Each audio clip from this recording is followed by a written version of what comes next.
Gapo, nandito si Kuya Junjun, no? Kuya, anong ginagawa mo? Gumagawa na ako.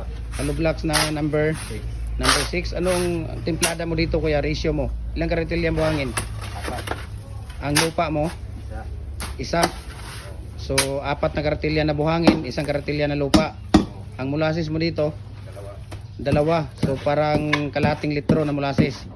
Tapos, yung ilang sakong simento? Isa. Ilang pirasong palabas?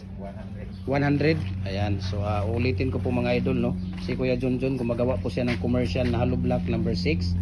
Ang ratio po ng buhangin niya dito mga idol ay 4 na karatilya na buhangin, 1 karatilya na lupa, yung dry sand na tinatawag.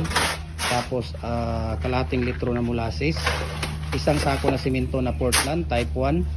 Tapos, 100 pieces ang palabas, Kuya, di ba? Ayan. So, ilang taon ka na nag-hollow blocks, Kuya? 12 years? Ayan. So, ang tagal na talaga ni Kuya nag-hollow blocks, no? So, maraming salamat, no, sa paunlak ni Kuya at sa pagbigay niya ng ratio sa atin. Nandito lang ito mga idol sa likod ng ating tindahan. Yan po ang tindahan natin, no? Nandito lang tayo sa likod ng tindahan.